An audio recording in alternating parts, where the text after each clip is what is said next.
What if Sasuke used Naruto as a human shield? On the Great Naruto Bridge, this betrayal shatters a hidden seal, awakening a power older than chakra, haki. No nine tails. No fox, just a Naruto looking for revenge. This is the return of the real Uzumaki. Damn it. Naruto muttered as blood filled his mouth. Both he and Sasuke were on the ropes, trapped within his prison of ice and unable to mount a decent counterattack as their opponent moved at high speeds. Even with Sasuke's newly awakened Sharingan, they were unable to fight back. The blonde quietly dead. You said that either he could start playing possum and hope that their enemy makes a careless mistake in releasing the jutsu, or he could tackle this problem head-on by outlasting them until they couldn't maintain the jutsu anymore. Oi, Tem, I got an idea to beat this guy. Naruto whispered just loud enough for his teammate to hear, lest he accidentally alert their opponent on his plan. Shut up, Dobi. If you aren't gonna be useful then just lie there and die. I have my own ambitions and I won't die here, because of your own incompetence and this idiot. As an Uchiha elite, I'll never lose to the likes of this guy. The Uchiha spoke. Whether from confidence or arrogance however was highly debatable at this point in time. Naruto grit his teeth angrily, wishing that Kakashi had been more diverse in his teaching. Or at the very least attempted to fix the tensions and ease the quirks and issues of the team's chemistry. Sasuke typically did his own thing because of his arrogant nature and need to prove his strength. Sakura was still deeply set in a hormonal fangirl stage. And Naruto was still learning the ropes of fighting and being a shinobi. Did the Jonin try to fix these issues? No. Teamwork exercises were more important. Naruto had to scoff at the overimportance placed on teamwork. What good was perfect teamwork if individual skills were lacking? What if they were separated? Or placed in a situation where they had to fend for themselves? What then? The whiskered teen cursed himself for his own weakness, wishing, begging to the heavens that there was a way to get out of this. He wasn't going to die here. Not until he found a true goal for himself. Even if he became Hokage, what then? Where would he go? What would he do? No, becoming Hokage was a dead-end road. He needed to think bigger. Of course, thinking would be easier if he wasn't impersonating a porcupine at this time. He yelled in pain as another barrage of Senbon pierced his flesh, growling as Sasuke managed to evade thanks to his Sharingan being able to keep up with the incoming attacks. Anger boiled into Naruto, but he wasn't going to give up just yet. Not bad, Sasuke Uchiha, but what if you have no room to maneuver? Asked the masked shinobi as they threw a massive amount of needles from all angles. Even with his Sharingan the Uchiha couldn't avoid them all. Without warning, Sasuke grabbed Naruto by his orange jumpsuit and threw him in the path of the incoming Senbon to create an opening the self-proclaimed Avenger could slip through. Time itself seemed to slow down for the blonde, shocked T. Had Sasuke had so callously used him as a meat shield. Sure, the Uchiha was always an asshole for no genuine reason, but not even Naruto could have predicted this. Guess that showed his poor judge of her actor like during the Mizuki incident. The blonde knew he had to do something. He had once heard that some shinobi could create a temporary barrier by expelling large amounts of chakra in an explosive burst. In theory the technique could be used to deflect incoming projectiles like kunai, shuriken, and in this case, senbon. Seeing no other option, he brought his arms up to shield his head and began to build up chakra within his body. Then within a second, an explosion of chakra came from his body, sending the many senbon flying away, clinking softly on the ground as he landed on his feet. Wow, that actually worked. Naruto spoke in disbelief, surprised that he pulled off an experimental technique like that. He then glared heatedly at his teammate, and socked the Uchiha in the face, sending him sprawling onto the ground. What the hell, Dobi? Sasuke shouted as he spat up blood from his mouth as he glared up at the blonde. In the background, within her mirrors, Haku stood silent. Why to allow the blonde to vent his anger on the Sharingan user? Let them fight each other, and allow the blonde to punish his teammate for pulling such a vile move. Two birds with one stone from her key. ND heart, if one knew the ice user well enough. I should be asking that, you bastard. You could have killed me doing that. I'll never forgive you for this. Naruto yelled angrily. His faith and trust completely shattered in the Uchiha. What little there was, at least. I had to protect myself, Dobi. I'm the only one that can beat this guy and you aren't contributing at all. You're just getting in my way. Sasuke shouted, earning another blow from the blonde's fist. The Uchiha reeled back as he cupped his bleeding nose, wondering why that even with his Sharingan, he couldn't perceive the blonde's attacks. Shut up. You never learned anything, did you? Not from sensei, not from the Genin exam. Sure, the teamwork lessons never stuck with any of us, but at least the rule, those who abandon the rules are trash. But those who abandon their comrades are worse than trash, sticked like glue. And you disregarded even that. I am going to make your life a living hell, Sasuke, just you wait. Naruto growled as his sapphire blue eyes changed to a shining silver color, a white and blue aura emanating from his body. A strange seal forming on the blonde's forehead and then melted off his forehead. The ground beneath them shook as though an earthquake had begun to shake the bridge to its very foundations. Suddenly, Naruto felt like his body was being lit on fire, doused, then lit again over and over as foreign memories filled his mind. He remembered frequently training in martial arts, that he was an unnatural prodigy, he dreamed of owning his own dojo and training a great many disciples in his techniques. Then, some kind of smoke bomb went off and he passed out, must have been sleeping gas. The rest was a blank afterwards and there were numerous holes in his past memories. In a sudden burst of light that blinded both Sasuke and the ice user, a sudden gust of wind cleared away Zabuza's mist to reveal the scene unfolding within the cage of ice mirrors. When the dust settled, Naruto's form came into sight. Except he had become much taller, his body now more muscular, much like a swimmer, as evidenced by his orange jumpsuit having torn apart, his pants threatening to burst at the EAMS and hugging tightly against his crotch area at this point, and the throwing needles that had previously been embedded in his flesh had suddenly been ejected from his body. Shrugging, the blonde irked and spoke in a tone of confidence, "Woo, I sure got big, I can't even fit in my jumpsuit now, it's gonna be hard to fight like this. Anyways, sorry masked accomplice San, for some odd reason, seems my true personality and power had been locked away for reasons unknown, everything is just now coming back. But now that my true self has been let loose, I'm gonna fight you seriously." He cracked his knuckles a bit, his team, client and of course his current enemies all looking on with mixed expressions of surprise and curiosity. The ice user narrowed her eyes behind her mask and replied, Did you honestly believe you can bluff me with a genjutsu and a henge? You must be getting desperate. She readied her senbon and dashed from mirror to mirror, sending down a rain of the sharpened needles. No offense, but those crappy attacks won't work on me anymore, Naruto commented as he casually walked towards the closest mirror. However, not a single one of the throwing needles so much as scratched his skin. It was like he was simply taking a casual stroll into a local park without a single care. He stopped in his tracks with his arms crossed over his chest. He smirked as he spoke, "Why? Oh, you're going to charge at me directly, aren't you?" As he so predicted, the masked Kunoichi charged at him from behind, her eyes widening beneath her mask. How did he know what she was going to do, and how had he avoided all the senbon before?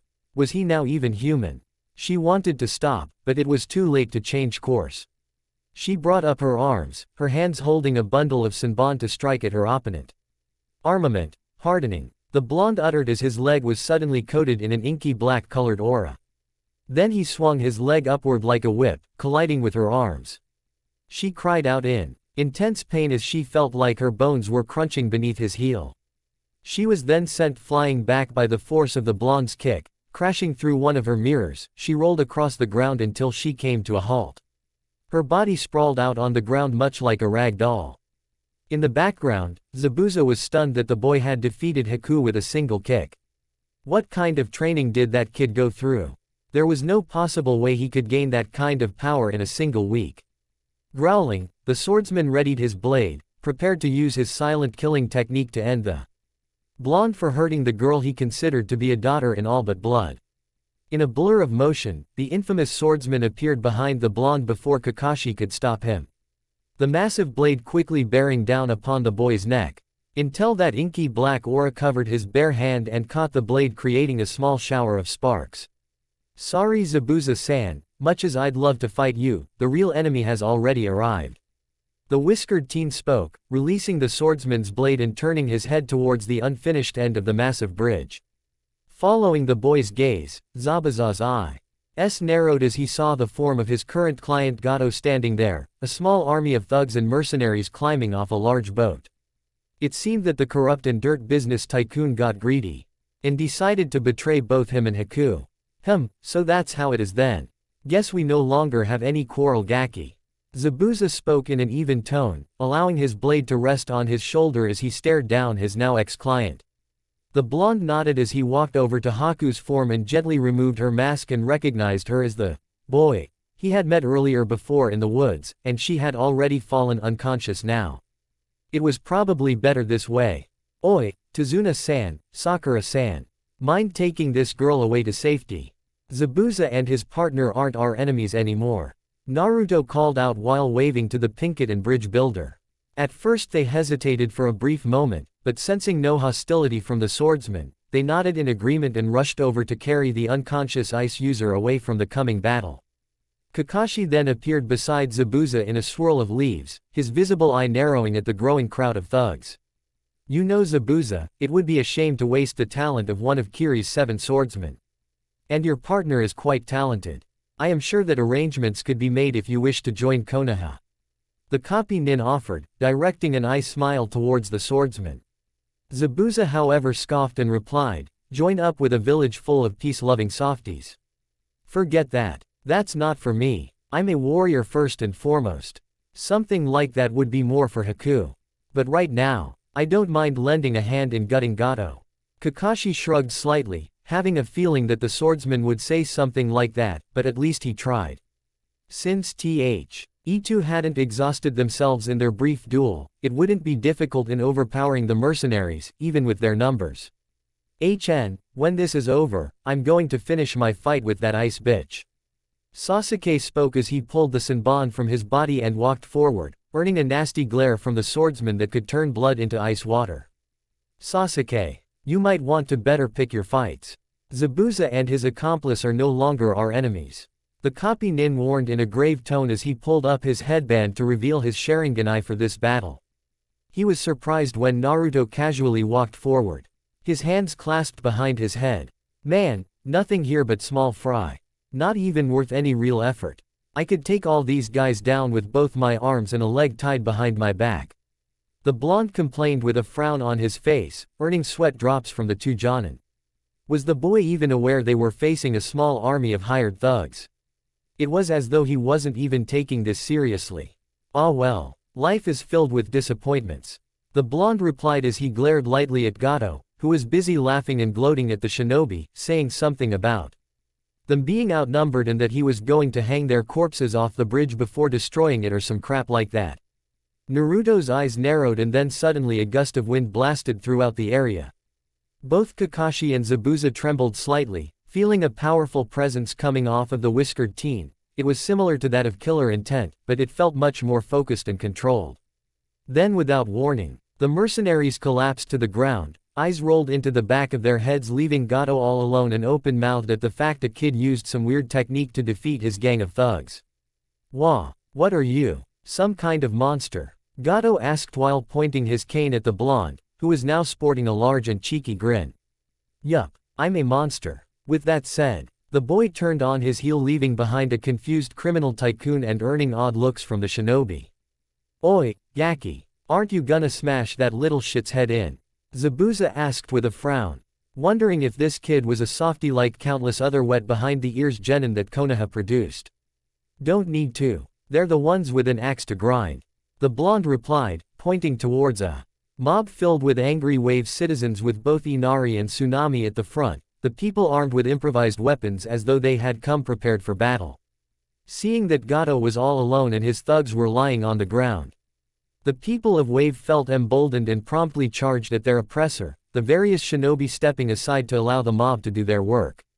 The bridge was soon filled with Gato's screams as the people got their pound of flesh. When his cries fell silent, his remains were tied to blocks of concrete and tossed into the ocean below so that he may never return from his watery grave. Soon after, the people of Wave began tossing the unconscious thugs off the bridge as well in case they tried to raid their village when they woke up. Looks like our work here is done. Tazuna-san, you can now safely finish the bridge, yes. Naruto asked with a grin, earning a deeply grateful nod from the client who had tears filling his eyes from the joy of finally being free. Of the man who had taken advantage of his home country. Naruto, as much as I'm relieved that you single-handedly stopped Gato's gang. I have to know where that sudden power boost came from. Kaka's. Hai spoke in a serious tone as he covered his Sharingan eye with his headband. Wish I knew. There's a lot of holes in my memories. I'll explain everything that I know on the way back to Tezuna's place. I could use a small break and a nice meal. The blonde answered in a casual tone, earning a nod of agreement from the copy nin, sensing no deception in the boy's words. Oh, and I think I need a change of clothes now. My pants could explode any second, too late. They're about to go. The blonde spoke bluntly. As soon as the words left his mouth, there was an explosion of orange fabric and a loud scream of, "Kya," from a certain Pinkett rang out from across the bridge. Later. Why are they here? Asked Sakura as she nervously pointed at the form of Zabuza, who was busy bandaging the injured arms of his daughter figure. The Pinkett being thankful that Kakashi had a spare change of clean clothes for Naruto to borrow until they returned to Konoha. Don't mind me, I'm just staying long enough to patch up Haku. Then we'll be going. The swordsman gruffly replied, earning a brief nod from the Konoha team, except Sasuke, who couldn't stop glaring at the ice user, his pride still stinging from the fact he had been beat by a kunoichi. He was supposed to be the rookie of the year, and an Uchiha elite. How had Naruto defeated that girl in a single blow when he couldn't defeat her with his awakened Sharingan? What was the source of his power? That aside, let me get this straight. Naruto, you claim that you are actually a fighting genius, with unnatural strength and martial arts skills.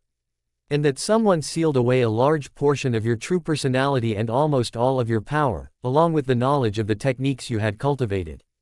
And then, after Sasuke used you as a human shield, your rage shattered the seal by happenstance and that it all came back, but you still have memory gaps. Does that about cover it? Kakashi spoke, his visible eye never once leaving the Uchiha's form. There was definitely going to be a very harsh punishment ahead for him when they soon returned to Konoha. Yep, that about sums it up. I can't remember who sealed it all away, but when I find them, I am gonna turn the bones on their limbs into powder and break their jaws so they'll be forced to eat their food through a straw for the rest of their days. By the way, I wanna ask you something, Zabuza-san. Where'd you find Haku-san? During our fight, I could feel the pain in her heart, along with the pure adoration, love, and loyalty to you. She thinks the world of you, ya know. The blonde spoke with a large grin as he drank a warm broth that Tsunami had prepared for the shinobi when they arrived back. Hey, you noticed that kid? You really are something else. You know she has a bloodline, right? She's an orphan from Kiri. Far as I know, her dad tried to kill her when he learned of her bloodline. She killed him in self-defense and then lived on the streets for a while, scavenging through the trash to survive. I found her on a bridge and decided to take her in for the sake of having a tool, that is, until she started to grow on me. Guess that pure heart of hers rubbed off on me, making me view her as a daughter instead of a tool. That damn kindness of hers has infected me like a cancer, and I can't help but love her for it. The swordsman spoke longer than he meant to, earning looks of respect from both Naruto and Kakashi, along with some heartfelt tears from Tezuna and his family and Sakura as well. You tell her I said any of that mushy stuff and I will kill you all. The swordsman warned with a heated glare, pointing his sword at them all. Don't need to. She's awake and playing possum. Naruto replied while pointing at the ice user, whose EY's shot open when the blonde had announced she was already awake. Her eyes then filled with tears as she had never heard her master say such kind words. He genuinely cared for her as more than a weapon. Haku, unhear everything. All of it. Every word, or I'll kill you right here. Zabuza spoke with a pulsing tick mark on his forehead, his hands making gesture that resembled a threat of strangulation, earning a series of giggles from the kunoichi despite the throbbing pain in her arms. After this, the atmosphere settled into relative silence, no one sure how to carry on from this point. The silence was broken when Naruto shouted, "Yash! The real Naruto Uzumaki is back in business. Haku-san, I want you to become my first martial arts disciple." At the blonde's announcement, the room fell into a pregnant pause. Everyone staring at him awkwardly at his sudden proclamation. You can't just say something like that out of nowhere. What is this, a manga? Sakura yelled at the blonde, her eyebrow twitching since despite the blonde's growth, he was still largely his usual self. I already did. Haku-san, during our fight, even with my true self sealed away, I sensed a deep connection to you. Like I knew what lied in your heart as your feelings were channeled through your attacks. If you become my disciple, then I believe we can learn from each other and help each other grow to new heights and shatter our limits. What'd you say? Naruto asked with a broad grin. The ice user felt touched by his offer, but she felt conflicted on leaving Zabuza, having grown somewhat dependent on him for a sense of purpose. But if she accepted and learned some of the blonde's strange techniques, then she could better serve the one who saved her from a life on the streets. Oi, Gaki. No way in. Hell am I letting you take Haku just like that? The swordsman shouted angrily as he rose to his full height, glaring down at the blonde boy for his insolence.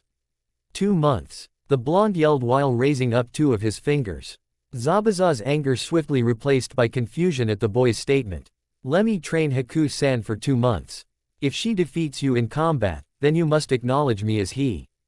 Arnu-sensei and let me keep her as my disciple, and for Haku-san's sake, you must also join Konoha so that she knows you'll be close by. But if you defeat her, even with my training, then I'll teach why. Oh, you my techniques as well and you two can continue traveling around the nations. Ha ha ha ha. It's a win-win. If you defeat her, you get a stronger apprentice and new techniques, but if you lose then you get to join a major village and Kiri's Anbu becomes a minimal concern. Haku gets to become stronger for your sake too, in her case. Neither of you can refuse me. Naruto shouted in a jovial tone, his smile stretching out so broadly.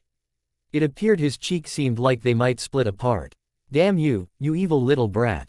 I hate you. I'm going to kill you for this. Zabuza shouted while beating his head against the wall animatedly.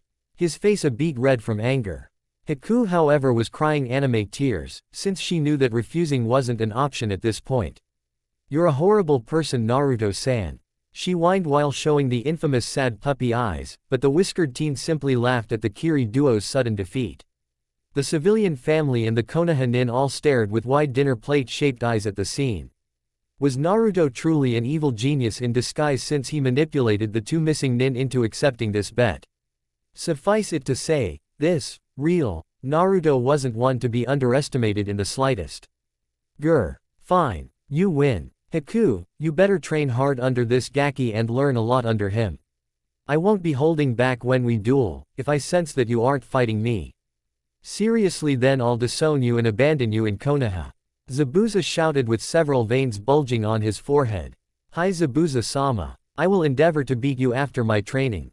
Haku yelled back, while animatedly saluting her father figure. I don't actually want you to beat me. If you do, I'll be trapped in Konoha you dumbass. The swordsman shouted, his mouth appearing from between his loosening bandages around his face. But you said that you'll disown me if I don't fight you at full power. Do you want me to fight at my best or hold back and let you win? If I win, Zabuza-sama will be mad at me. But if I lose Zabuza-sama will be mad at me. How do I make Zabuza-sama happy? The ice user yelled in anguish, unable to take the mental strain of the catch-22 she was now in. Her yes formed into swirls as she collapsed to the floor in a catatonic state, mumbling incoherently. Congrats no eyebrows, you just broke her. What say you meet us in Konoha when it's time to fight her? Naruto commented, with a shark-like grin, laughing at the Kiri duo's expense. Gaki, you had better learn to sleep with one eye open. Maybe tonight, maybe a week from now, maybe a month, or a year from today. I will kill you. This death threat will never and I mean never expire. I'll be staying here in Wave to train on my own. Don't think that I'm gonna get fat and lazy for any reason ya damn Gaki. The swordsman threatened before storming off, carrying Haku over his shoulder to get away from the blonde menace. Well, that was interesting. Kakashi commented, never having seen such a seasoned killer reduced to a mess by a certain blonde. The boy was definitely that woman's child, no questions asked. A week later. Remind me to thank Zabuza that your recovery time doesn't affect the time I can spend training you. Naruto spoke as he sat on a stump, the ice user sitting in front of him cross-legged with her arms having healed now, allowing her to train unhindered. Zabuza-sama might act all gruff and tough. But he's not a bad person. He does believe in fair play when it is applicable, of course. And I would hate to disappoint him with a half-hearted fight. In fact, I am now firmly resolved to beat him. He may complain for a while about joining Konoha, but at least he'll be safe and have someplace to plant down roots. Hiku spoke, her eyes hardened with resolution. Figured you'd say that. Guess that means you've also accepted in becoming my disciple. Ready to get started? The blonde asked as he adjusted his headband, earning a nod from the kunoichi. Yes, what manner of taijutsu do you use? Do you use the 8 inner gates somehow? I have heard a bit about a taijutsu specialist called Might Guy in Konoha that uses the technique. Hiku asked, wondering if Hat was the source of her new sensei's power. Nope. The 8 inner gates is a dangerous double-edged sword. It grants intense power, but as a consequence, it puts a heavy strain on the body. If you use it poorly or don't finish the enemy before your body gives out, you are virtually defenseless. Plus, it is said if you unleash the final gate, you'll die. I'll be teaching you something far better. It's called Hokage. The blonde spoke, entering into a newly found teacher mode. Was this how Kakashi felt when he trained his team? Hokage. What kind of jutsu is that? The brown-haired girl answered with a raised eyebrow. Never hearing of a technique like that. It's not a jutsu. Hokage predates even chakra. Best part about it is that anyone can use it if they learn to unlock it, and even Betty. Is that it requires no hand signs to use it, and it doesn't even require chakra to use in the first place. Anyways, to begin with, Hokage is a power that lies dormant inside of people, their fighting spirit, or willpower, if you would. In a manifested form. With training, the usage of Hokage can become as natural as breathing. There are 3 different types of Hokage, allow me to demonstrate. Mind if I borrow one of your Senbon? The whiskered teen asked, earning a nod from his new disciple who handed over one of her throwing needles. Naruto accepted the weapon, and held it between his fingers. His hand then became coated in that same inky black aura that caused her loss on the bridge, which then coated the Senbon in his hand. First, is armament Hokage. It allows the user to use their spirit, or willpower, as a form of armor around their body, or to increase the power of their attacks. This is very useful for offensive and defensive techniques since it could make your ice mirrors harder to break. It can even be implemented in weapons. Like so. The blonde explained and casually flicked the Senbon towards a Niabi tree, the trunk exploding as the needle pierced the wood and sending the tree crashing to the ground.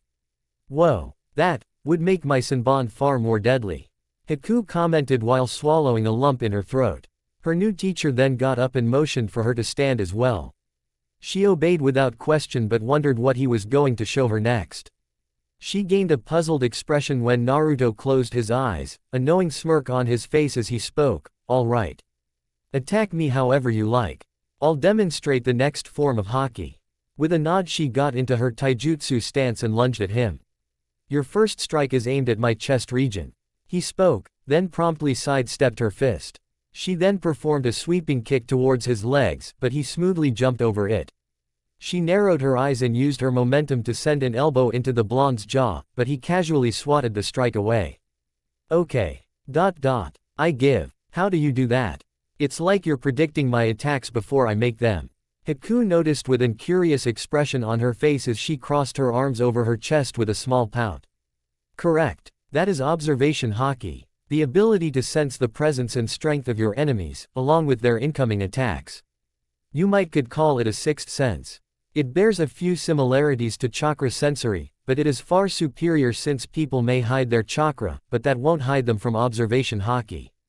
But don't get careless. If you lose focus of your observation Hokage, you could be caught off guard, and in some cases if you can't react fast enough then the ability to predict your enemy's attacks is a moot point. So don't for a Seiko. ND think you'll be completely invincible. Naruto explained, giving her a hardened glare when he warned her not to become careless, making her nod in understanding.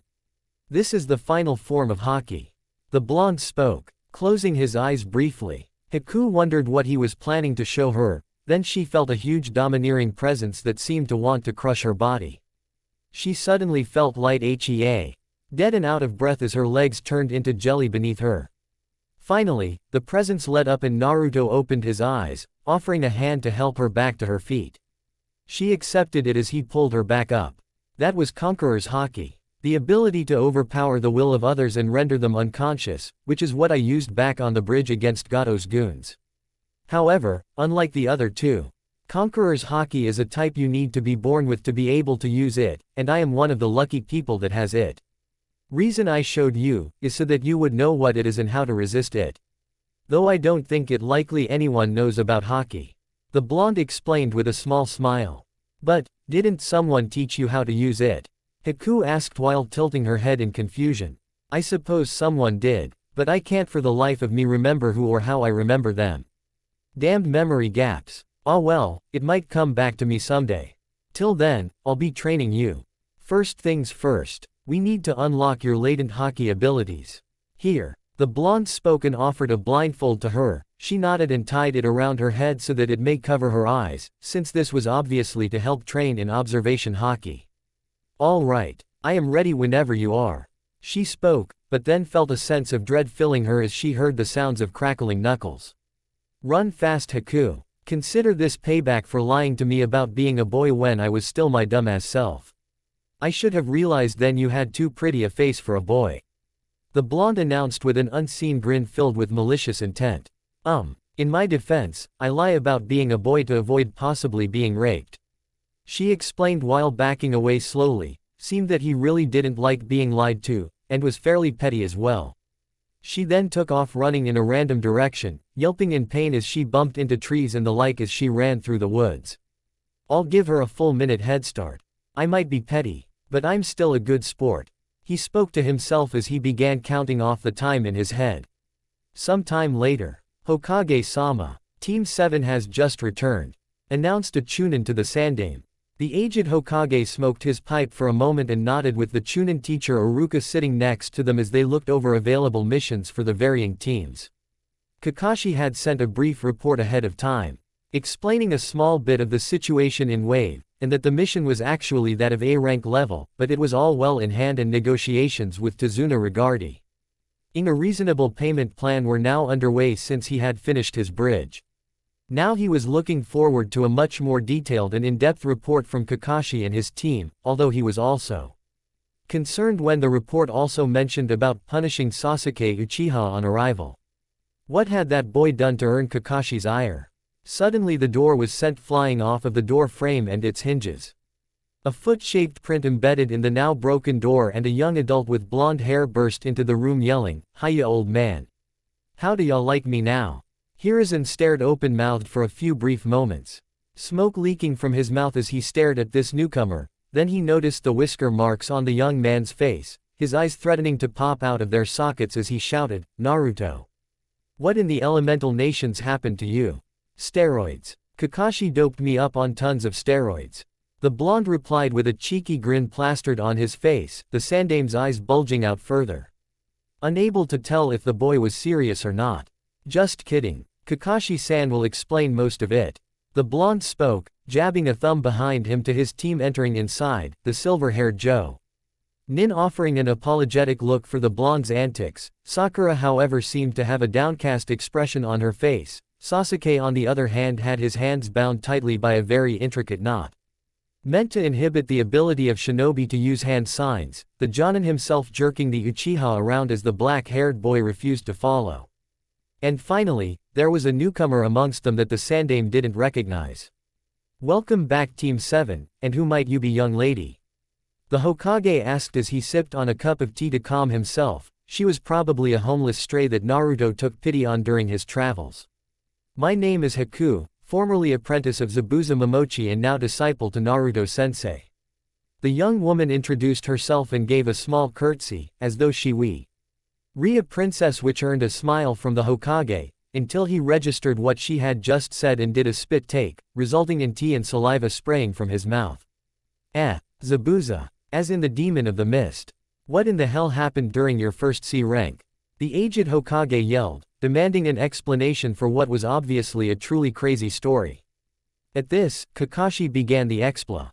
nation and started with their brief encounter, sparing no detail including how Naruto froze up yet Sasuke quite easily fended off the demon brothers, then explained about Tezuna's deception and the true reasoning behind it. Followed by their encounter with Zabuza, who had been hired by the corrupt businessman Gato to assassinate their client. Then he detailed the swordsman's false demise at the Han.ds of Haku, who had disguised herself as an Anbu. Then he skipped on ahead to their second duel with Tezuna, how Sasuke had become trapped within a bloodline-related jutsu of Haku's, and then Naruto's appearance and ended up trapping himself within the technique as well due to his lack of strategic thinking. Sasuke awakening his Sharingan, and then spoke of the Uchiha using Naruto as a human shield. With Haku confirming it as well from her own perspective, then the blonde somehow broke through a seal that locked away aspects of his true personality and his power, which also resulted into his unexpected growth spurt. And then concluded with Gato's demise and how the boy gained Haku as a disciple along with a bet he had made with the swordsman himself. Why is it that every carnation of TM7 always gets into the craziest of situations? The Sandaime muttered quietly to himself as he rubbed his temples. His eyes glancing at Naruto, who seemed to be looking at the portraits of the past Hokages for some reason. The question on who sealed the boy's memories and skills away is most definitely a grave matter, and he already had a few suspects in mind for such a cruel action. Then his attention turned to Sasuke Uchiha. He should have known that little brat would be a problem child given his condescending attitude and disregard for authority. Now this was a problem he could cut down right here. I see, very well then. Sasuke Uchiha. By the power vested in me as Hokage, for your crimes of deliberately endangering a teammate while on active duty, you shall serve 20 full years in prison with no hope of parole, and you shall be permanently removed from the shinobi program with your chakra sealed away. The Hokage announced in a grave tone. Then with that, he ordered his Anbu to take the brat away. A certain purple-haired Anbu appeared and escorted the brat out. However much he screamed and struggled, proclaiming that they couldn't do this to him, he gained no response from her. However, something about her struck a familiar chord in Naruto's memory, but he just couldn't place it. Hokage-sama, isn't that a little harsh? With Sasuke out of the equation, Team 7 will be an incomplete team, and Iruka tried to defend the Uchiha, only for a Haki-empowered foot to be planted hard against his face, pinning him against the wall, which resulted in some spiderweb-like cracks to form. Naruto glared harshly at the Chunin, his blue eyes gaining a sharp edge to them. You questioning the old man's decision, asshole? Ya saying that the rules of law shouldn't be enforced. D and the duck butt Tem should get off scot-free just because of him being from a big shot clan that is now all but extinct. Ya know, you really piss me off. The blonde spoke in a cold manner, applying more pressure on the Chunin's head. A small cracking noise coming from the wall as blood leaked from his nose. Any more and Iruka's head could be crushed much like a watermelon. Naruto-kun, enough of that.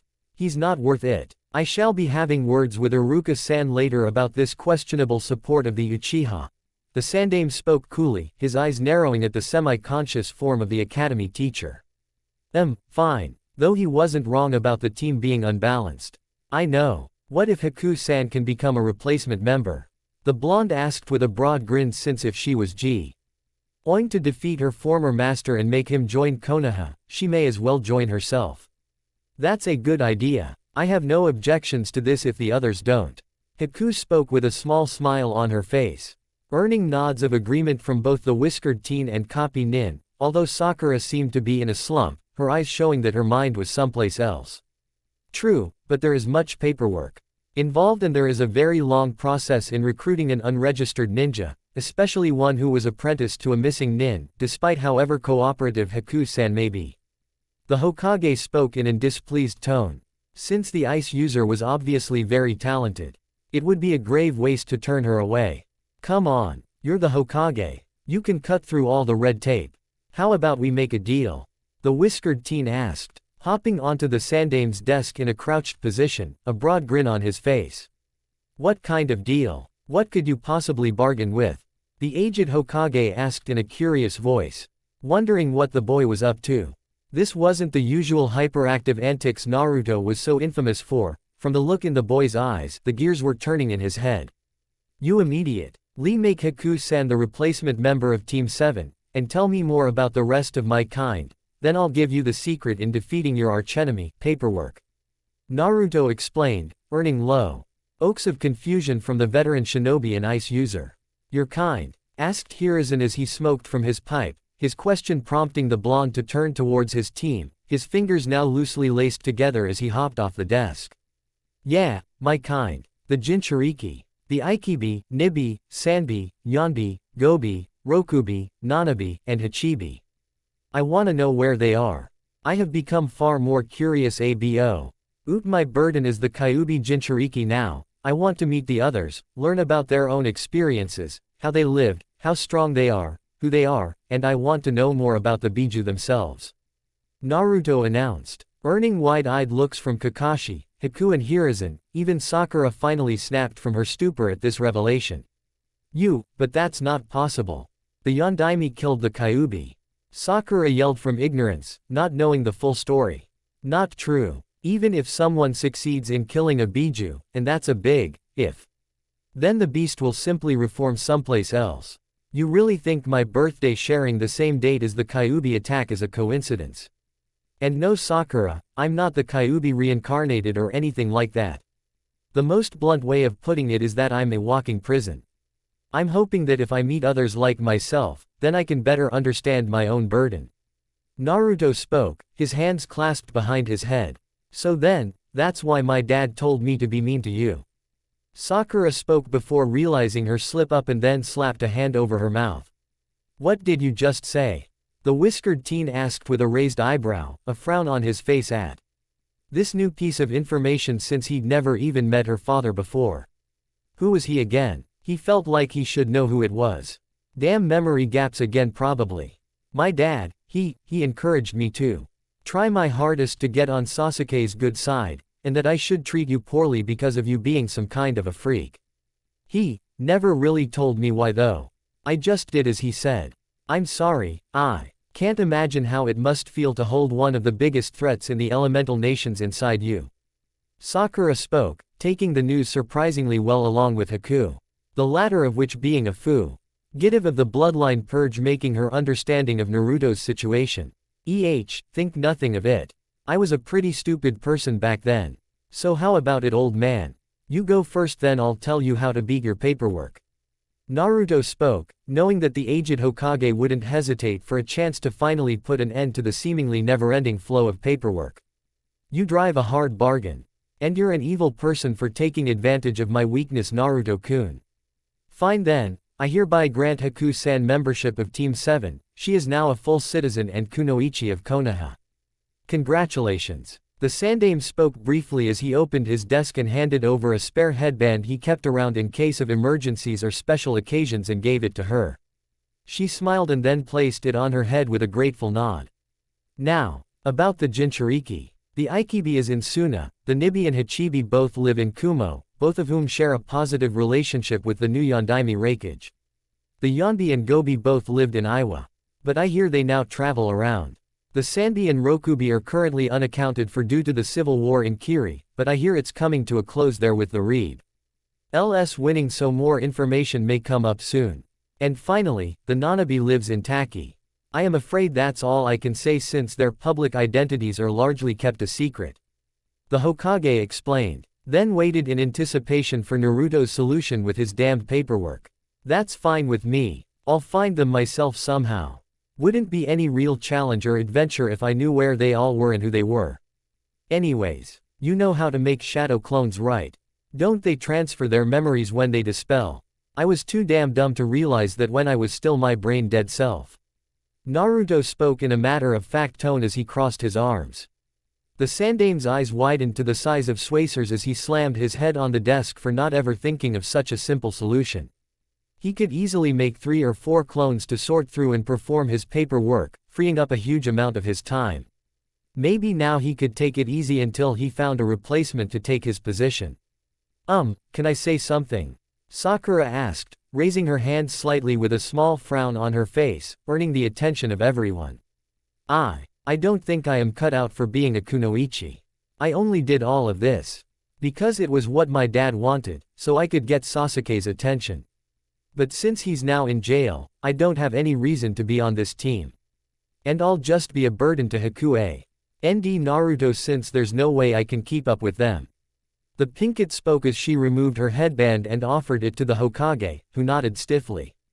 Inwardly, he was proud of Sakura for admitting this and choosing to quit while she was ahead.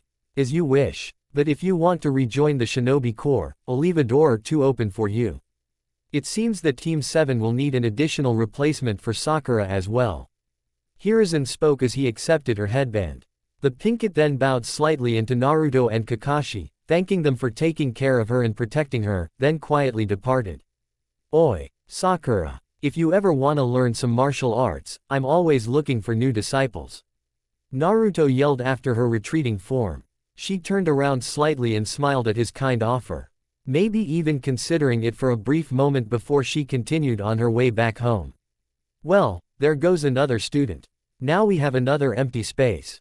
Who can possibly fill it? Kakashi read as he scratched the back of his head with a sigh. Naruto smirked as he looked down at the various missions on the Sandame's desk and noted that one was marked for a certain village. Oi, old man, you said the Nanabi lives in Taki, right? This mission right here is AC rank to guard some Shibuki guy and escort him to his home village, which is Taki. I say we go over there, and make the Nanab. I Jinchuriki our new teammate and my next disciple. The blonde spoke with confidence, earning a jaw drop from the Sandame. In the background, Ruruka awoke and overheard what the whiskered teen had said. Are you crazy? You can't just pick any mission you want and go. Hell, you're talking about recruiting a foreign ninja. Another Biju container at that. Do you have any idea about the politics involved? The other villages may feel threatened if Konoha gains a second Jinchuriki. You could disrupt the balance of power the Shadaime set so long ago. Ruruka yelled, using his big head jutsu on the boy. Details. I don't care about any of that. We'll take this mission. Besides, if the Nanabi Jinchuriki doesn't wanna come, then we can't make him or her. So there's no problem. Naruto spoke confidently and snatched away the Hokage's stamp of approval and slammed it down on the Taki escort mission scroll. Well, I suppose that settles that then. Good luck Team 7. I think the three of you shall suffice for this mission. I bid you good luck.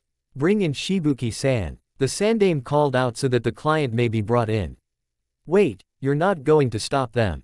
Ruruka yelled in disbelief. This was not proper procedure, nor was it a good idea to mess with such things like village assets or the political status quo. Why bother? Naruto has already determined their destination, and knowing how stubborn the boy is, he'll move heaven and earth to get his way. Besides, if he brings back the Nanabi, then that will not only fill the team's vacancy, but also empower Konoha and give Naruto someone that shares his burden to bond with. I have every confidence that everything will turn out okay. Naruto has proven quite persuasive now. The Sandame replied in a dismissive tone as he took a drag from his pipe. After a few moments, a nervous-looking man with a tacky headband entered and waved at the shinobi team. Thanks for being my escorts, I am Shibuki. Pleased to meet you. Poken bowed slightly with a small smile. Likewise. I am Kakashi, and this is Naruto and Haku. We're ready to go to Taki whenever you are. Kakashi spoke in a polite tone, earning a nod from the Taki nin. With that, Team 7 and their new client left on their way towards the latter's home village. When the door closed behind them, the Sandame harshly glared at the academy teacher with a deep frown on his face. Now then, Ruruka, why don't you explain to me why you tried defending Sasuke even after learning that the Uchiha tried to sacrifice Naruto-kun? The Sandame spoke in a grave tone. A dark aura surrounding him with a Hanya mask appearing, glaring menacingly down at the Chunin. Ruruka swallowed hard. This wasn't going to end well for him at all. Now that I think about it, you had been Naruto's academy teacher for 3 years in a row. And you never once tried to help him improve his grades, his taijutsu, or even explain to him what was going wrong whenever he attempted the clone jutsu. It seems almost as though you were trying to sabotage him for some unknown reason.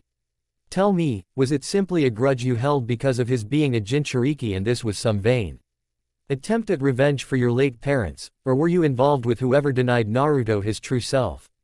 The Sandame spoke in a tone that was promising indescribable pain and suffering depending on the Chunin's answer. Meanwhile, woo, what a nice day. spoke a girl with mint green hair as she wiped the sweat from her forehead, using a gardening hoe to dig at the ground. She leaned down and planted some seeds down in the ground so that they may grow. A large variety of fruits and vegetables growing across her garden.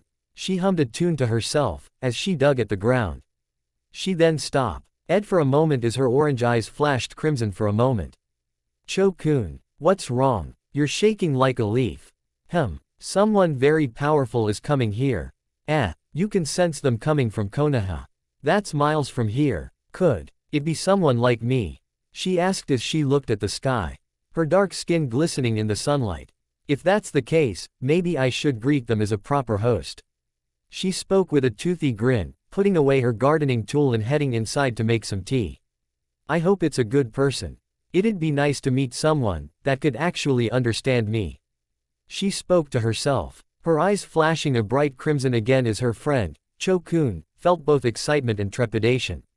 Because whoever it was that was coming to Taki, it was someone with power enough to shake the nations to their very foundations.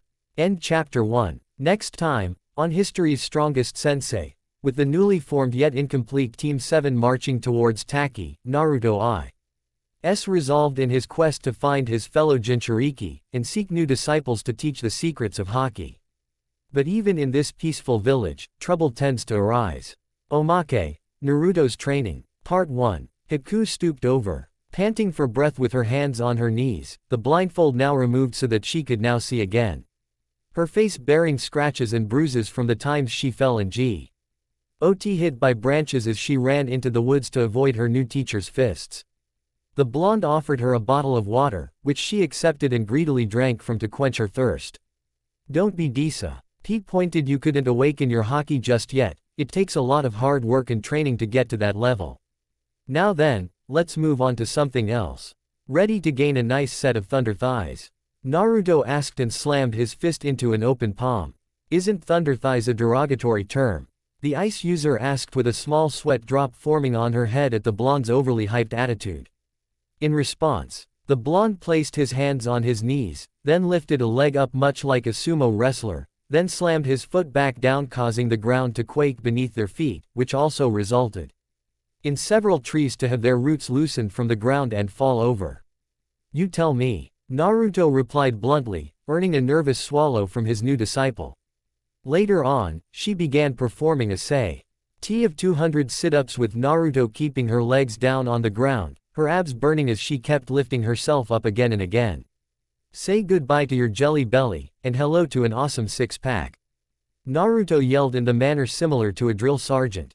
After the sit-ups, she was then moved to performing 300 sit-ups, with an increasing amount of heavy stones being placed on her back as she pushed herself up from the ground. Afterwards, she was punching at tree trunks with her bare fists in an effort to shatter them. Then things got more ridiculous as Naruto captured a bear. Then ordered her to wrestle it down with her, bare hands. And on top of that, he then made her walk across a tightrope with several large rocks tied to her back. When it was all finally over, she had collapsed to the ground with swirls in her eyes. Her sensei sitting close by in the lotus position. He's not human, Hikaru muttered, noting that he wasn't even close to being out of breath. Zabuza had trained her hard. But Naruto was utterly ridiculous in training her. He hadn't even broken a single sweat just yet. And we're done with the warm-ups. Now go and steal Kakashi's orange book. And get me a picture of his face without his mask, and for bonus points, I want you to make Sasuke into a eunuch. Assuming he already hasn't castrated himself. Naruto shouted and shoved a camera in her arms. Kami, please save me from this psychopath. The ice user prayed, hoping that she unlocked the ability to use Haki before her body gave out. How much farther till we reach Taki? Naruto asked. Ked with his hands clasped behind his head, somewhat bored of walking down the road. He began to believe that this Shibuki guy didn't truly need protection to get back to his village, he was just a scaredy cat that was frightened by a flock of birds taking flight. What a wimp, and this guy was supposed to be a village leader. We're almost there, Naruto-san. Kakashi-san was just telling me that you were very eager to take this mission. Why is it you want to go to my village so badly? Do you want to drink our village's sacred water? The Taki ninja asked out of curiosity since it was pretty calm. On for people wanting to visit Taki in an attempt to drink the fabled treasure of his village. Nah, I don't care about that. Especially since I heard that water you're talking about consumes the lifespan of the drinker. Truth of the matter is, I wanna meet your Nanabi Jinchuriki. Naruto spoke bluntly, his expression shifting to one of excitement. Fu-san, why on earth would you want to meet her? Shibuki asked out of pure surprise, never having heard of someone that actually wanted to meet a Jinchuriki, much less his own villages. Most people didn't believe a minor village like Taki even had a Biju container. Ah, so her name's Fu. Cool. I look forward to making her my disciple. The blonde spoke in a jovial voice, mostly ignoring his current client. Is he serious? Shibuki why? Spurred to the masked copy Nin in a tone of worry, especially since Fu wasn't known to like the company of strangers. Yep, he is. Don't worry about it though, Naruto has proven himself to be quite competent recently. As you may have noticed, our team is currently incomplete, one member left and the other was arrested. Haku was quite gracious in filling in one of the vacancies. But we were hoping that this Fu-san might consider joining our team and come back with us to Konoha. Kakashi explained with an eye smile forming. Ah, I wondered why you were one member short. I don't really know about her leaving. While Fu-san isn't really happy in my village, it would put Taki at great risk for letting our secret weapon walk away and join a major village like Konoha. Sorry, but you may need to look elsewhere for another team member. Shibuki explained in a diplomatic tone. Naruto frowned slightly at that, but he wasn't one to give up easily.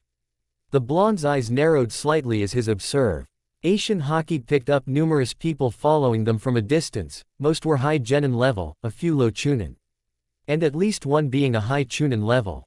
Possibly missing Nin or something of the like. Possibly seeking that sacred water Shibuki mentioned, or they may try to take the client hostage and hold him for ransom. While he could announce their presence, the whiskered team decided to hold his tongue for now. He may need this unknown gang to better convince his current client to allow this Fu girl to leave with him to Konoha.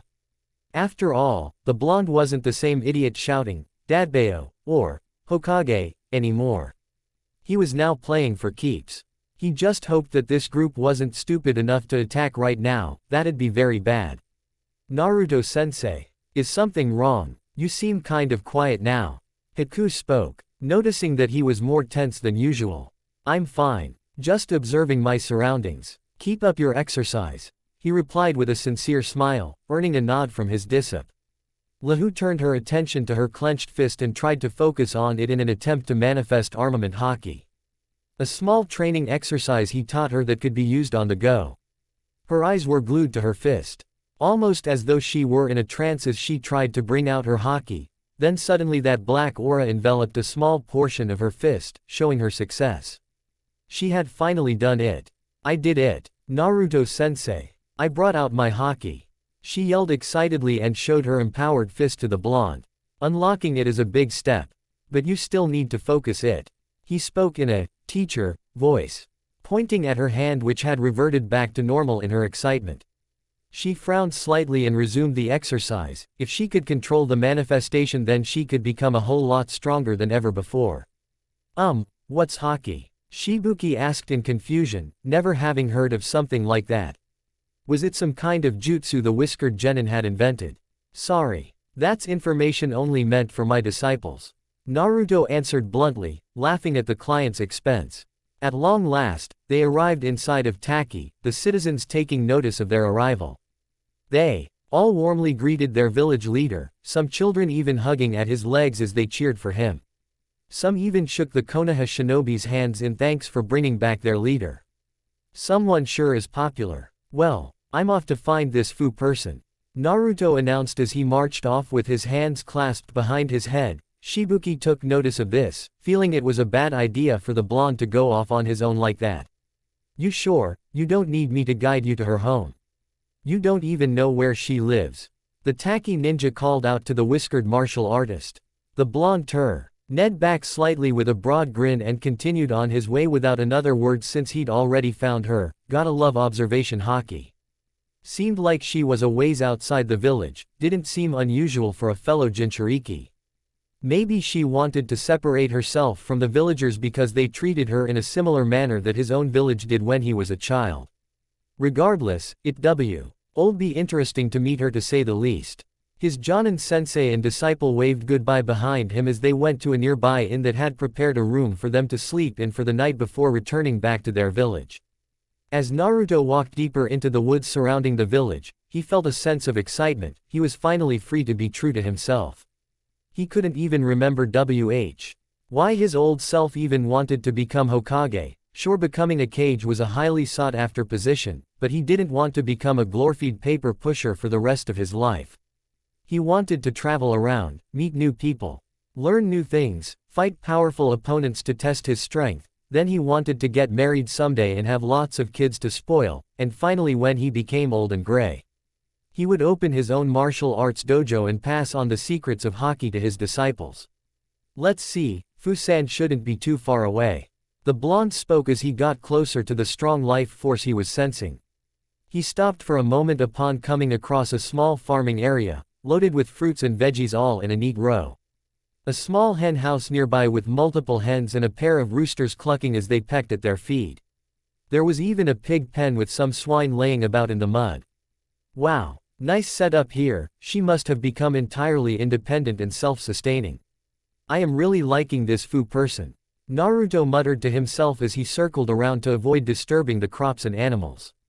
His ears twitched slightly as he heard a buzzing sound, making him turn towards the direction of the noise and see a girl with mint green hair flying with the usage of a pair of wings on her back. She had a large basket in hand and was busy picking apples, putting the apples that were ready into the basket, and tossing any bad or infested ones down to the ground. Hey there, are you Fu-san? I'm Naruto Uzumaki, he shouted, earning a yelp of surprise from the girl as her wings dispersed, sending her crashing to the ground and in turn, making her apples scatter on the ground. She grumbled about something about lazy-ass bugs napping and not warning her when people sneak up on her, then looked up at the blonde with a cranky expression as she quickly gathered up her apples. Yeah, the hell do you want? You're from Konoha, she spoke out loud when she saw the village mark on his headband. He could be the one that Chokun told her about earlier. Awesome, that means you're the Nanabi Jinchuriki, right? I've got the Kyuubi, he exclaimed as he helped gather some of her apples and placed them in her basket, her expression of anger quickly melting away and replaced by one of excitement and friendliness. Really? Nice to meet you, I've never met a fellow Biju container before. She spoke while brushing a lock of her hair out of her face. She kind of felt like a fangirl meeting her crush for some reason. Guess it was just pure elation at meeting someone with a similar burden to herself. Neither have I, so that makes us even. I was hoping I could talk to you for a while, get to know you and how you lived. Though after looking at your small farm, I can take an educated guess you learned to provide for yourself, he replied with a charming smile, earning a nod from his fellow Biju container. Wanna come into my place? It'll be more comfortable in there than out here, she offered, gesturing to a rustic log cabin. The whiskered teen nodded with a broad grin, making the orange-eyed girl smile and lift the heavy basket of apples with ears, walking toward the cabin with her new associate following close behind her. Everything you see here, I built and grew with my own 2 hands. Shibuki gave me the seeds and chickens to get my start. I captured some wild pigs out in the woods and then domesticated their descendants. I only ever go into the village if I really need to, but otherwise I mostly get everything I need right here. I built the log cabin after I couldn't stand living inside the village, she explained briefly as she set down her apple basket on the front porch of her home, and opened the door, ushering her new guest inside the cabin. From the looks of her furniture, everything looked to be hand-carved and very well made. There wasn't anything overly extravagant or show-offy, it was all plain and simple, showing that she preferred functionality over fashion design. He couldn't help but admire the work and dedication she put into to make her home like this. Color me impressed. How long did it take you to make this place? He asked out of curiosity, sitting in one of the carved chairs. Not long. It only took me 3 days to get the log cabin set up, took me way longer to get a nearby windmill set up for electricity and connect the plumbing to a well. Thanks to my Biju, I have superhuman strength and I can make those wings you saw earlier to fly. Gotta admit though, carving up the furniture was a very delicate process. Since I had to learn through trial and error, but there wasn't any shortage of wood around to use. Fu explained with a proud smirk. She then disappeared into the kitchen area and brought out 2 glasses of lemonade to drink. I made some tea earlier in my excitement when Cho-kun sensed you coming, but it got all cold. I hope you like lemonade, made with freshly squeezed lemons by yours truly. The dark-skinned girl offered, earning a grateful smile from her fellow container as he accepted the glass. Thanks, you are way better adjusted than I ever was. Back in Konoha, I went on pranking sprees to get attention. Even if it got me in trouble because I wanted people to notice me, instead of ignoring my very existence. But you have this farm, garden and the animals to occupy yourself with. And you live just outside your village so that you don't need to face those who look down on you. The blonde spoke as he sipped at the cold beverage. Yeah, it wasn't easy at first for me. Shibuki-s. And was one of the few who were genuinely nice to me. Eventually I decided to live away from everyone and live on my own, and it has worked out for me. I enjoy working the field and growing things with all my hard work. It's very relaxing and fulfilling, but some days I look out at the setting sun and wonder what it'd be like to meet others like myself. And then you showed up. It's almost as though we share an inexplicable connection that drives us to meet one another. She spoke at the end in an almost poetic manner, then blushed when she realized she might have said a little too much. Sorry, I don't get guests often. What was it like for you? Spare no detail. I owe you that much for blabbing on. She encouraged him, drinking from her own glass of lemonade. Well, to be honest, my memory has been kinda jumbled up lately. Someone put a seal on me that blocked off aspects of my true personality. It has only recently been broken, so I am free to be myself again. There are still some holes in my memory, but I hope it'll come back later. From what I am able to tell you though, before I was sealed, I dedicated my time to training in taijutsu and martial arts for hours on end as part of my dreams for the future and to occupy my time. I had to take care of myself and was given a stipend to live off of, and I had to live in a pretty crummy apartment in the red light district. Back then, I mostly did pranks to get payback on people who were mean to me. After the sealing though, I became way more hyper and less reserved. Oh, and I was a total knucklehead that constantly screamed about being Hokage, and constantly ate ramen. On top of that, I started doing pranks for no real reason or just for attention, as I mentioned earlier. It was pretty rough in the academy too while I was a dumbass. A lot of kids picked on me for being the dead last, and I had a very poor education, due to my idiot self's inability to pay attention and bad teachers. Hell, I failed the academy 3 damn times. It was only after my dumbass self was tricked into stealing a certain scroll and learning a high-ranking jutsu that was used to beat up a rogue chunin that I got my damn headband. On top of that, I got put on the worst team imaginable. An emo asshole with a tree up his ass and a major superiority complex, and a hormone-driven fangirl that was told to get said emo's attention by her dad. The latter matured over time and decided to quit being a kunoichi, and the emo ass was arrested after trying to use me as a human shield. But, since the seal has shattered, things have been a lot better. Now, my goals are to find and make friends with the other Jinchuriki, and become a martial arts master with lots of disciples and my very own dojo when I retire. And I talked for too long and bitched about my old life. Sorry. He apologized, suddenly realizing how long he'd been talking for. Don't be Naruto-san, you needed someone to listen to you and acknowledge the suffering you went through. I always thought I had it rough because I was all alone, but my life was a total paradise. I can't imagine how it must feel to be denied to be yourself.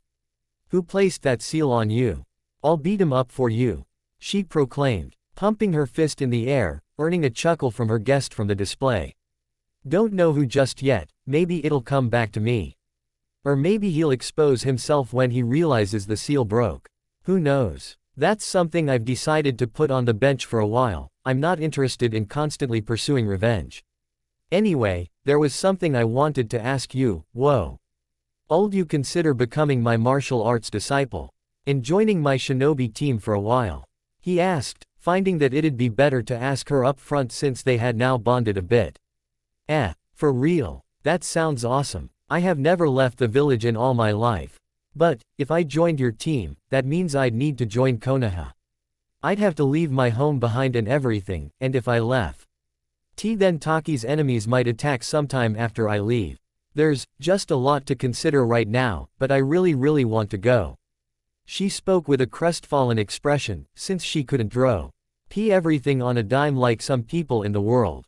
Ma, no worries. I won't force you into anything, especially since you dedicated much of your blood, sweat, and tears in making such a nice home.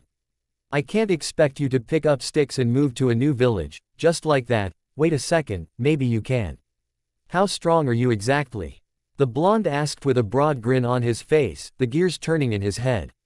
If I get serious, I could probably give the legendary Tsunade a good run for her money. Why? She asked, wondering what he had in mind. Time for a Jinchuriki tag team. Where's that windmill you mentioned? I got a great idea. He replied bluntly and cracked his knuckles, earning a raised eyebrow from the orange-eyed girl. A few hours later, Naruto-san has been gone for a while. Should we go looking for him? Shibuki asked nervously to the Konoha shinobi, noticing the blonde was still missing when he came to check on his village's guests and see if they had settled into their room. If you asked me that a few weeks ago, I might have been in agreement. But he can take care of himself now. The copy nin replied in a dismissive tone, his visible eye glued to his little orange book. Haku nodding in agreement, but was secretly wondering why the Jonin's face was buried in that book so much. She never could get a glimpse into it despite her attempts to steal it once during her training. Fu doesn't like it when people bother her. She might just kick his ass for pestering her then yell at me for letting it happen. The village leader whined in a very unmanly tone, which caused Haku to mutter the word, whipped, under her breath. Don't worry so much. She and Naruto have something in common, plus that boy has an odd tendency to rub off on people. The Jonin Bridge, i.e. fly explained, which made the Taki ninja sigh tiredly. There was just no talking to these people whatsoever. Hey Shibuki, get your spineless ass out here, shouted a voice from outside, causing the three ninjas to peer outside of a window. The Taki ninja's eyes widening upon seeing his fellow villagers tied up and taken hostage by a gang of missing nin, and worse, a familiar figure was at the front of them all. It's Suiren, my old sensei. The Taki ninja spoke in a state of shock that his fallen mentor has returned. There was no doubt that he could only be here for a singular reason, the village's sacred water. This could be problematic, especially with all those hostages. Haku-san, did Naruto teach you the technique he used on Gato's goons? It'd be really convenient if you could knock out at least some of these missing nin.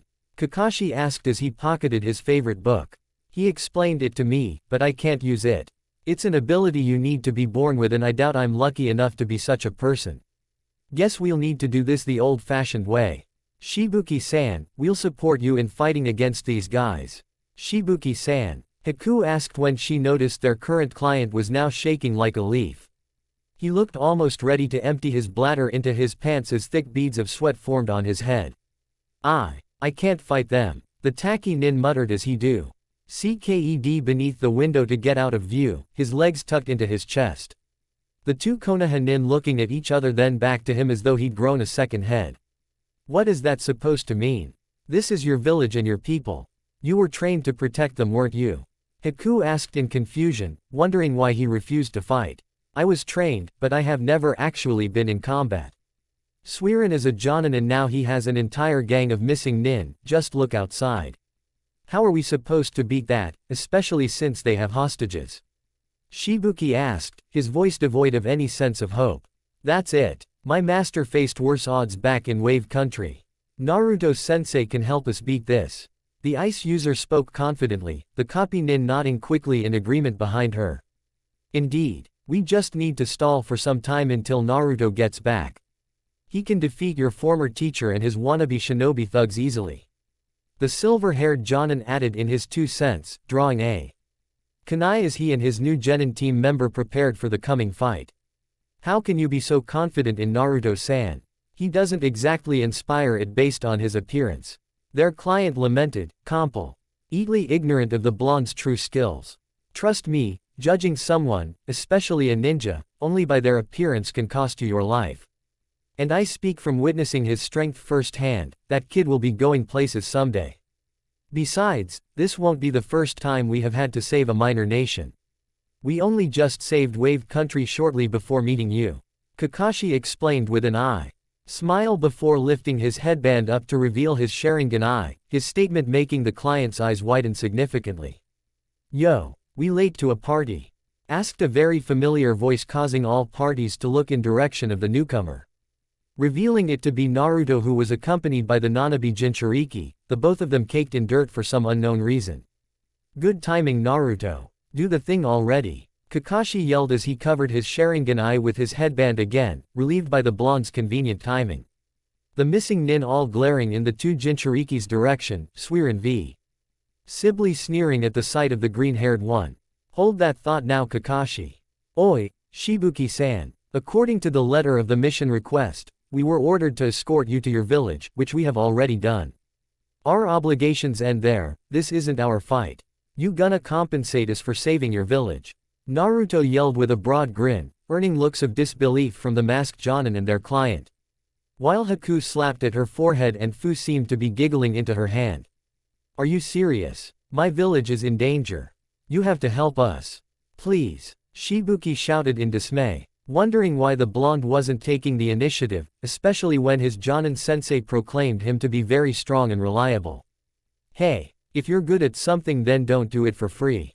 Being a shinobi isn't charity work. I'll save your village, but as payment, Fu-san here will be coming with us to Konoha to join our team. Naruto spoke, earning a look of horror from Shibuki. Was he actually be extorted right now? Wow kid, that's pretty stone cold. Suiran admitted, earning grunts and nods of agreement from his gang who watched this scene in the background. Kakashi-san, say something. Tell him to help. You're his sensei, aren't you? Shibuki pleaded with the copy nin, who was now adopting a thinking pose as he pondered the current situation. Then he crossed his arms and gave a shrug. And then he whipped out his favorite orange book and began reading from it and replied, Sorry Shibuki-san. Naruto has a point. We honored the letter of our mission, we have no real reason to help right now. Unless you pay us for it. And I'd say Naruto is offering a decent bargain. One kunoichi versus an entire village. Not seeing any other choice, the Taki nin shouted, Fine. You can take Fu-san with you. Just save my people and village. Instead of leaping into the fight, the whiskered teen seemed to be busying himself with cleaning out some ear wax with his pinky finger. You promise? Naruto asked in a casual manner, earning sweat drops from the missing nin, who didn't know whether to start fighting or just sit back and watch as that spineless Shibuki got robbed of a valuable village asset. All right already. I promise you, Shibuki shouted pleadingly, growing more tense and nervous as he saw that his people were still very much in danger. He didn't know for how longer Suiran and his gang would remain complacent. You swear on your shinobi headband? Naruto asked with a growing smile, earning a small punch on the shoulder from his fellow Biju container for his antics. Yes, fine, I swear on my headband. Their client screamed as he pulled on his hair, threatening to tear it out from the roots. You do realize that swearing an oath on your headband is like making a promise to a daimyo. If you were to go back on your promise, then I'm legally obligated to kill you and take what I'm owed. You get that, yeah? Naruto asked, which drove the final nail into the coffin, making Shibuki yank out several strands of hair trapped between his fingers. I don't care. Take her already. Just save Taki. Please. The Taki nin screeched at the top of his lungs. His face turning different shades of red, then blue, then purple until he collapsed to the ground, having used up all the oxygen in his lungs. Okay then. Not really any strong fighters here though. Gonna be hard to get warmed up for this. Naruto muttered in a disappointed tone, it would be way more fun if a Jonin-level nin like Zabuza were here. How about some music? I like listening to music while I work on my farm. Here. Fu offered as she pulled a jukebox seemingly out of nowhere, making everyone wonder where she had that hidden, and if they were actually being serious right now. The Nanabi container set down the music player and pushed the play button, which began playing a catchy tune. Play, Mr. Blue Sky, by Electric Light Orchestra. Groovy. The blonde muttered as he tapped his foot to the beat. Then in a blur of motion appeared in front of the missing nin, sending his fist crashing into a member's face, and then kicking a leg out from under him. Two of his camera They drew their kunai and began slashing at the blonde, who deflected the weapons by coating his arms in Haku, making sparks fly. He countered by punching one directly in the throat, crushing his windpipe instantly, which made his victim clutch helplessly at his throat for air. Naruto then grabbed the other attacker in an arm lock and snapped the man's arm right at the elbow. He then lifted his opponent overhead and slammed him to the ground.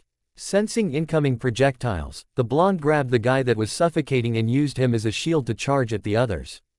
Another missing nin prepared a kunai with a paper bomb attached, set and ready to go off.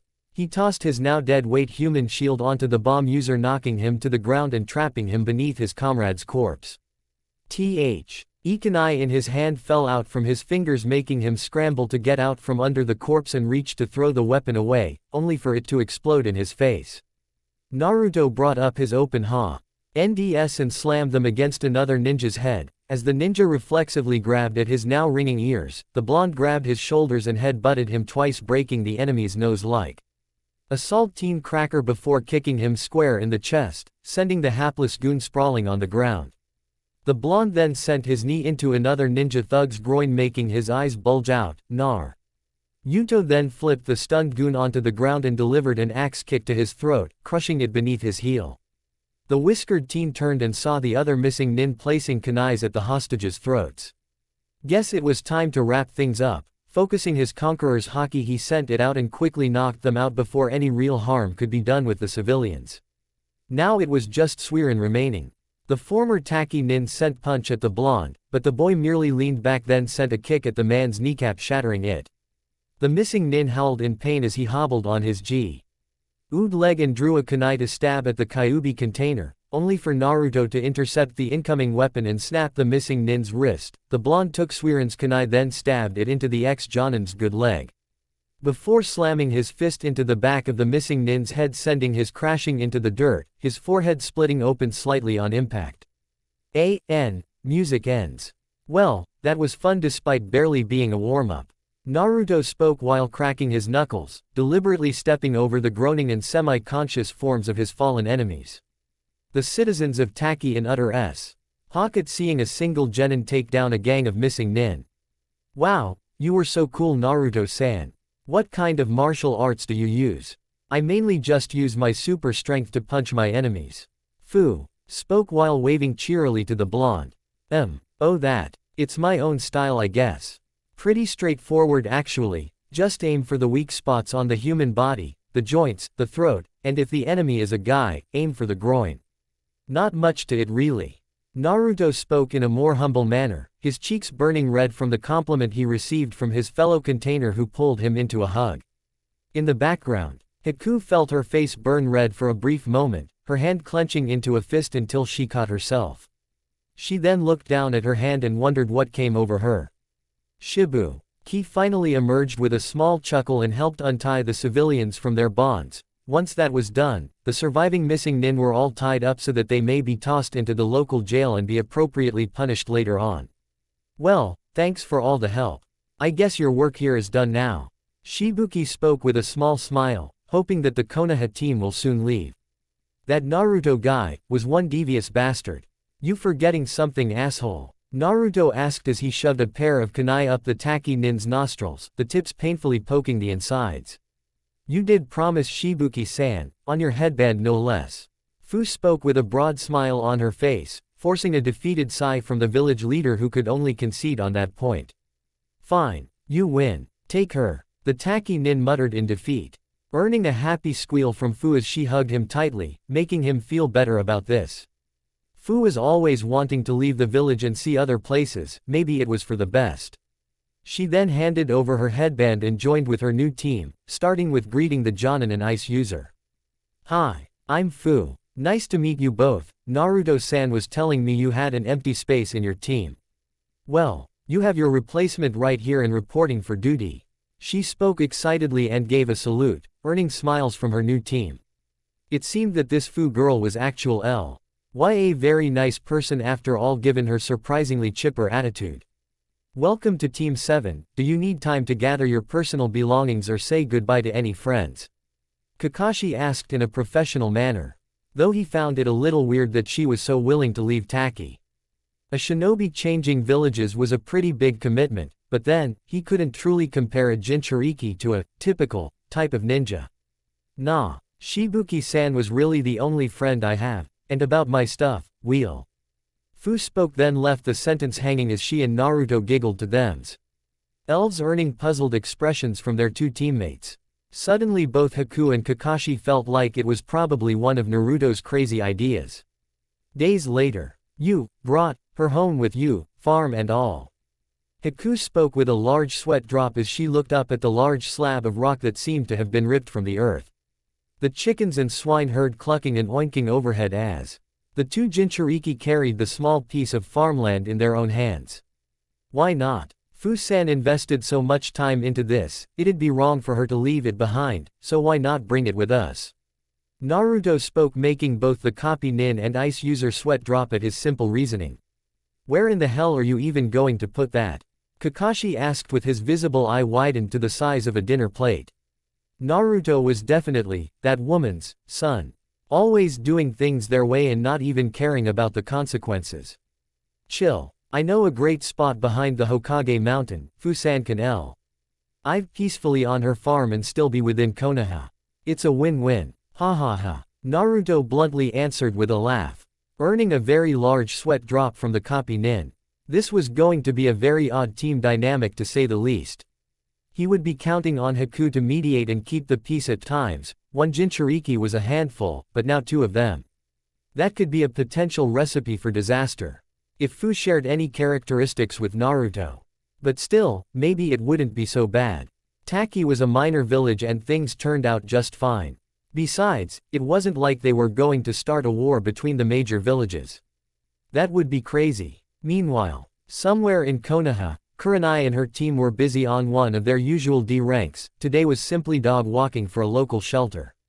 It can be quite easy for Kiba since he had been raised around dogs all his life. Hinata's gentle and caring personality also helped coax the more shy puppies into relaxing in her presence, while Shino's more quiet and reserved disposition earned him the respect of the older and more mature canines.